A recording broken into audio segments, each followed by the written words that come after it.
allazi an'ama bi ni'matihil Islam wal iman. Asyhadu an la ilaha illallah wahdahu la syarikalah wa asyhadu anna Muhammadan abduhu wa rasuluh allazi la nabiyya ba'da. Amma ba'du. Faqala Allah Ta'ala fil Qur'anil Karim, a'udzu billahi minasy syaithanir rajim. Utlu ma uhiya ilaika minal kitabi wa aqimis shalah. Al-ayah. Hadirin ma'asyiral muslimin rahimakumullah, kita akan melanjutkan kajian mengenai keistimewaan salat dalam Islam. Pada beberapa pekan kita mengkaji tentang kedudukan salat dalam Islam. Kali ini keistimewaan salat dalam Islam. Berbeda kalau kedudukan ialah derajat salat itu sendiri, sedangkan keistimewaan adalah dengan salat bisa mendapatkan berbagai pahala di dalamnya.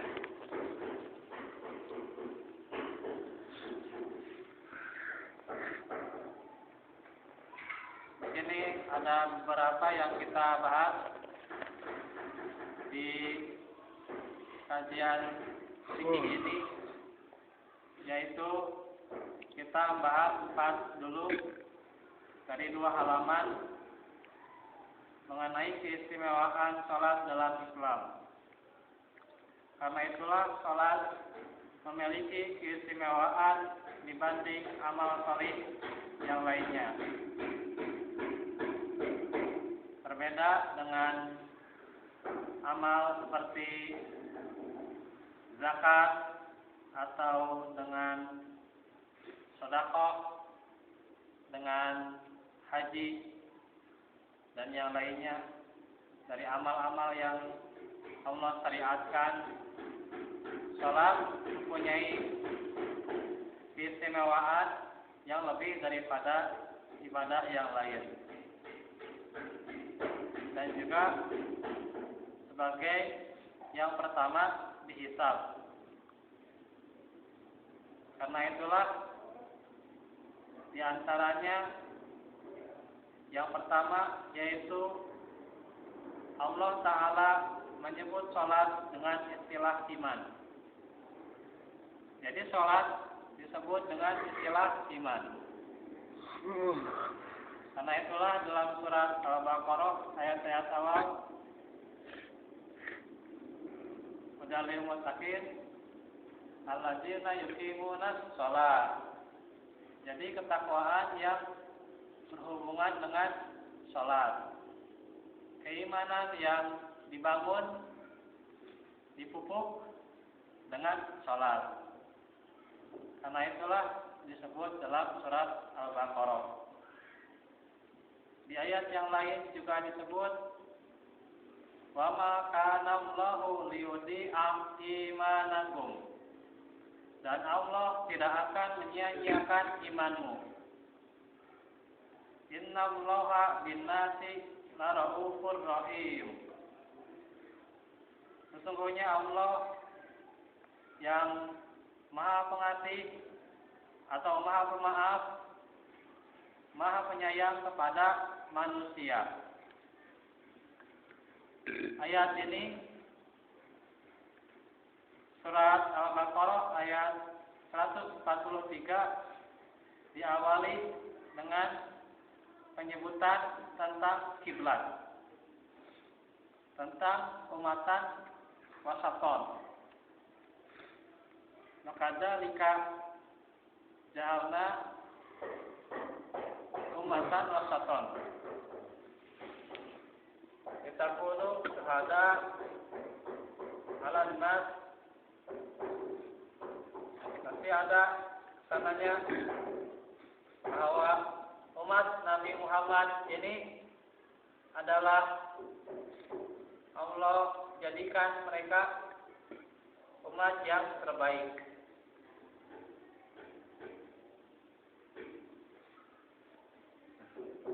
Kita lihat ayatnya dalam surat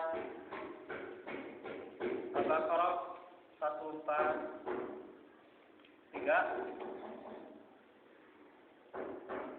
Wa kadzalika ja'alnakum ummatan wasatan litakunu syuhada.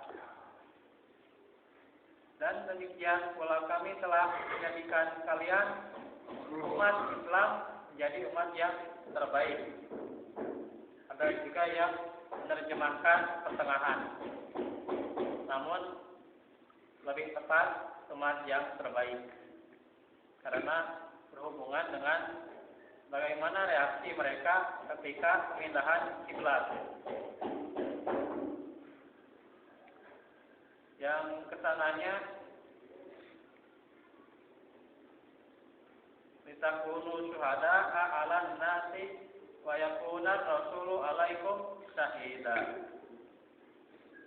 Agar kamu menjadi saksi atas perbuatan manusia dan agar Rasul menjadi saksi perbuatan kamu.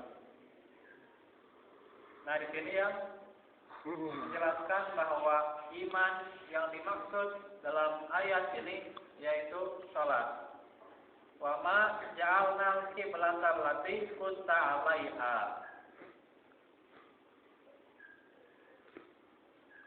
Kami tidaklah menjadikan kiblat yang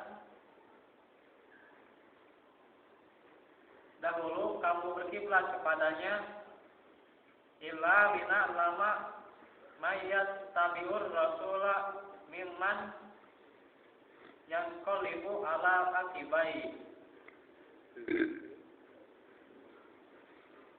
melainkan agar kami mengetahui siapa yang mengikuti rasulnya dan siapa yang berbalik ke belakang atau yang membangkang kepada rasulnya.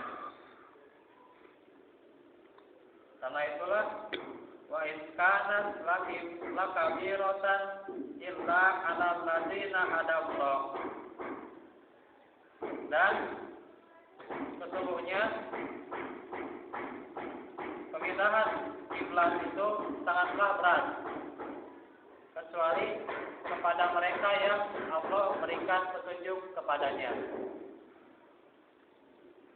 Barulah wa ma kana Allahu liyudhi'a imanakum. Dan Allah tidak akan menyia-nyiakan imanmu. Karena itulah iman yang dimaksud ialah sholat. Bahwa sholat dengan dia itu meyakini keyakinan atas perintah Allah, itu adalah salah satu sholat yang Allah beri kepadanya pahala, sekaligus pula mengampuni dosa-dosanya. Karena itulah innallaha bin-nasi laraufur rahim. Allah, sesungguhnya Allah terhadap manusia yaitu Maha Pengasih, Maha Penyayang. Itulah di antara sholat yang disebut dengan istilah iman. Yang kedua, dikhususkan penyebutan sholat untuk mengistimewakan sholat dibanding syariat Islam yang lain. Yaitu dalam surat Al-Ankabut ayat 45. Usluma uhiya ilaika minal kitabi wa aqimis shalah. Bacalah apa yang telah diwahyukan kepadamu, yaitu Alkitab, maksudnya Al-Quran. Maka di sini dijelaskan oleh Syekh Said bin Ali Wahab Al-Qahtani yaitu membacanya, mengikuti Al-Quran dan beramal dengan Al-Quran, termasuk ajaran dinul Islam, termasuk ajaran dinul Islam, yaitu mengikuti, membacanya, beramal dengan Al-Quran. Kemudian dia menyatakan wa aqimis sholat, dan dirikanlah sholat. Ini menunjukkan keistimewaan sholat dibandingkan syariat Islam yang lain. Karena itulah diantaranya juga inna sholata tanha anil fahsya'i wal munkar.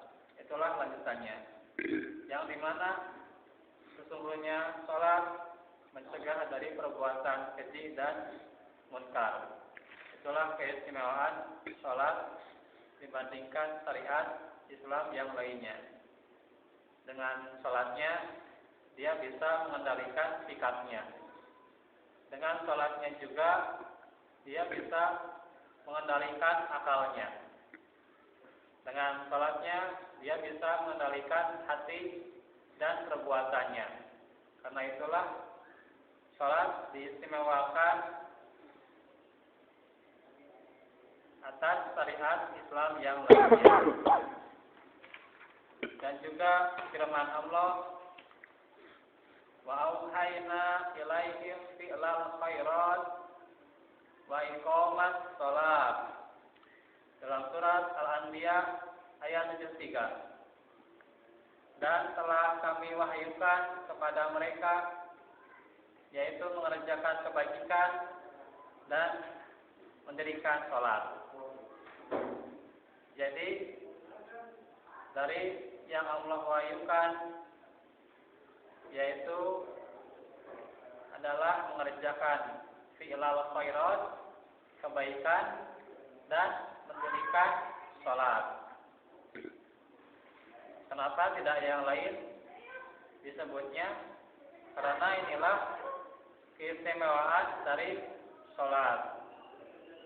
Dikhususkan penyebutannya, padahal sholat juga termasuk perbuatan yang baik. Dan masih banyak ayat-ayat yang serupa yang menyebutkan tentang kekhususan, ayat-ayat yang menyebutkan kekhususan dari sholat ini sendiri. Yang ketiga, sholat sering disandingkan dengan ibadah-ibadah yang lainnya. Jadi sholat disandingkan dengan ibadah-ibadah yang lain. Di antaranya firman Allah, waqimus sholat wa atuz zakat waraka'u ma'ar raki'in. Waqimus sholata wa atuz zakata waraka'u ma'ar raki'in. Dan dirikanlah sholat, tunaikanlah zakat, dan rukuklah bersama orang-orang yang rukuk. Jadi sholat disandingkan dengan ibadah zakat dan juga rukuk. Rukuk yang dimaksud ialah ketaatan. Ketaatan bersama orang-orang yang taat. Atau rukuk yang dimaksud dalam Ibnu Katsir juga adalah sholat berjamaah. Sehingga para ulama dari dalil ini mewajibkan adanya sholat berjamaah.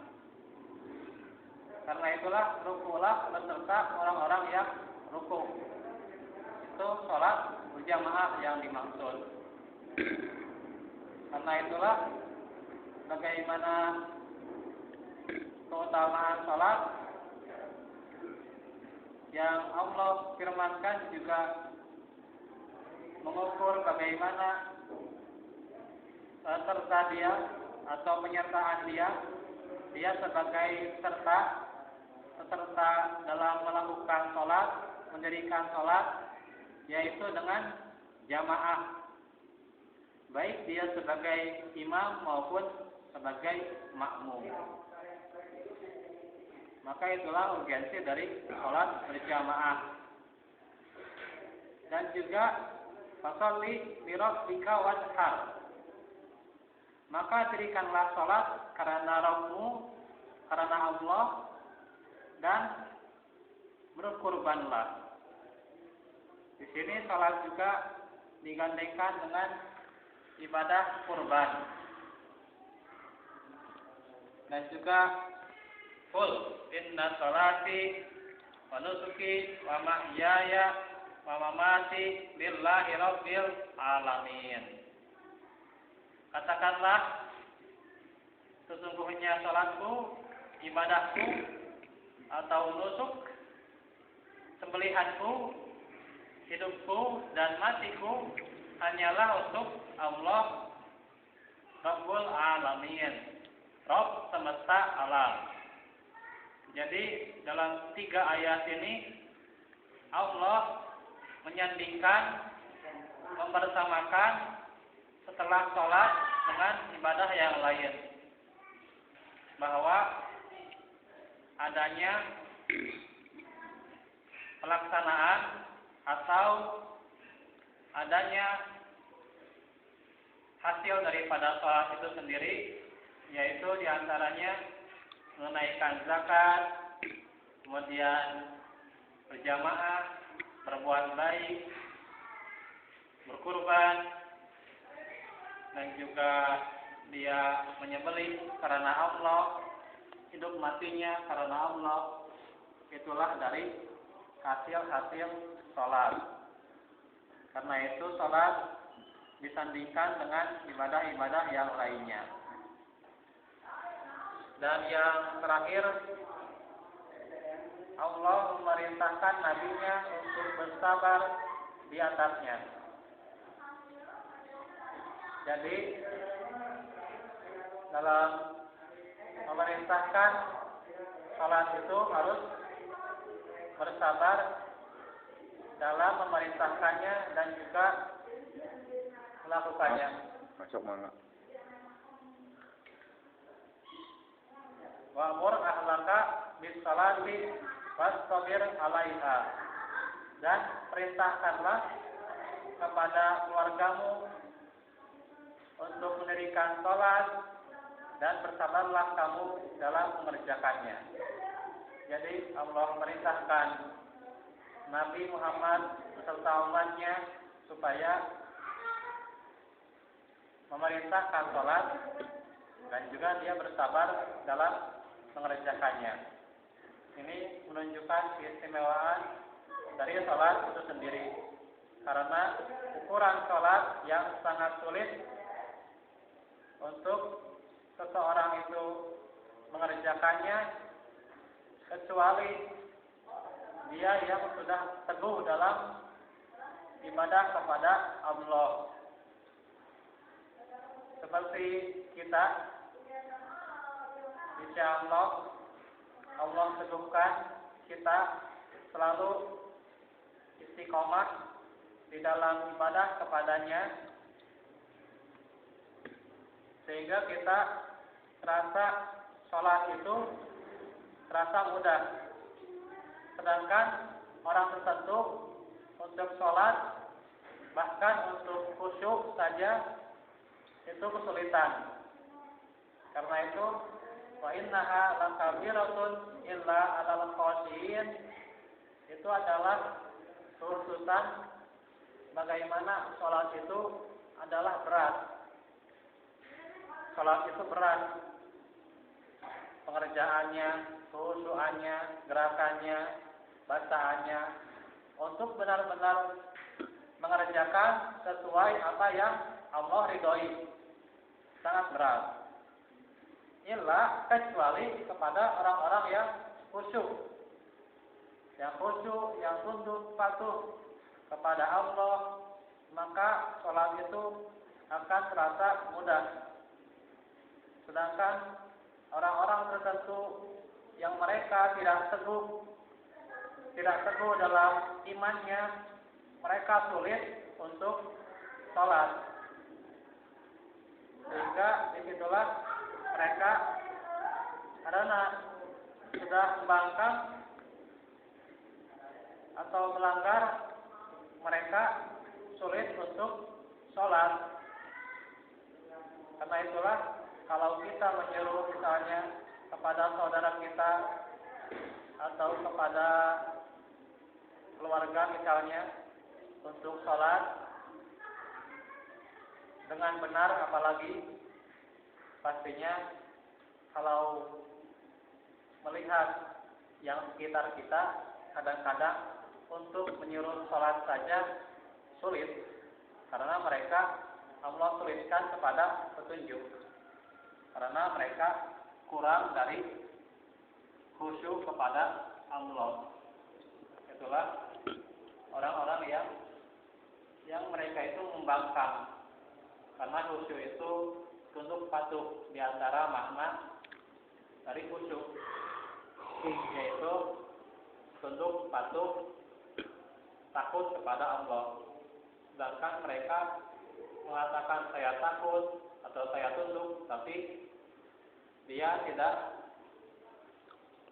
melakukan sebuah perbuatan yang mewujudkan ketakutan dia atau ketundukan dia kepada Allah.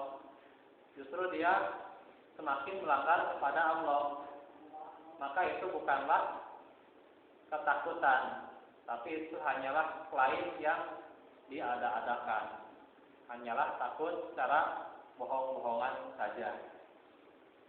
Karena itulah sholat yang diistimewakan, karena yang merupakan masyakoh bagi manusia dan juga bersabar dalam mengerjakannya. Insya Allah kita bisa mengamalkannya, yaitu mendirikan sholat dan juga bersabar mengerjakannya. Dan juga padahal beliau Rasulullah serta umatnya diperintahkan untuk sabar dalam semua ibadah. Jadi sabar saja itu bukan dalam sholat, tapi dalam semua ibadah, termasuk dalam sholat, menuntut ilmu, dalam berzakat, bersedekah, kemudian juga dalam berbuat baik kepada manusia, itu perlu sekali kesabaran. Dan sabar itu dalam berbagai hal. Karena itulah wasta'inu bis-sabri was-shalah. Mintalah tolong kepada Allah dan mintalah tolong kepada Allah dengan sabar dan sholat, yaitu menggandengkan antara ketaatan dengan kesabaran. Ketaatannya yaitu sholat diantaranya, dan juga sabar sebagai penyertanya. Karena itulah dalam surat Maryam disebut wastabir 'alaiha, dan berteguh hatilah dalam beribadah kepadanya. Bisa juga bersabarlah dalam beribadah kepadanya. Maka itu dari diantara keistimewaan sholat dalam Islam. Insya Allah kita akan meneruskan pada edisi berikutnya. Alhamdulillah, saya kemarin hari Ahad sudah selesai menerima syahadah dari wisuda Taqidul Balighin PD Kasib, dan harapannya semoga saya juga beserta teman-teman bisa lebih baik dalam perjuangan dakwah Islam, tentunya untuk kebaikan Islam dan juga kaum muslimin, di mana semoga juga syiar keislaman bisa menyebar ke pelosok juga, tidak hanya di kota, tidak hanya di kota atau di desa, tapi bisa menyebar ke pelosok sehingga dakwah kita tentunya sampai kepada tujuan yang kita harapkan. Dan juga hari Jumat nanti ada pengajian di Masjid Arisalah ba'da sholat Isya yang diisi oleh Ustaz Ujang Solehudin dari Cicirung. Itu saja dulu yang bisa saya sampaikan dalam kajian fikih kita. Insya Allah besok kita lanjut tentang Risalah Ramadan bagian yang keempat. Mohon maaf atas kesalahannya. Terima kasih. Semoga kita lebih baik lagi dan selalu Allah lancarkan setiap urusannya. Allah beri hidayah selalu kepada kita dan juga Allah selalu melapangkan kehidupan kita. Rabbana la tuzigh qulubana ba'da idh hadaytana wa hab lana min ladunka rahmah innaka antal wahhab. Rabbana atina fid dunya hasanah wa fil akhirati hasanah wa qina adzabannar. Subhanaka Allahumma wa bihamdika asyhadu an la ilaha illa anta astaghfiruka wa atubu ilaik. Wa akhiru da'wana anil hamdulillahi rabbil alamin. Wassalamualaikum warahmatullahi wabarakatuh. Waalaikumsalam warahmatullahi wabarakatuh. Lain geus pengajian di mana? Ya lu mana tuh? Ceklana tuh. Ya, alhamdulillah. Yang kaya deui pengajianna. Emang rutin? Rutin tiap bulan.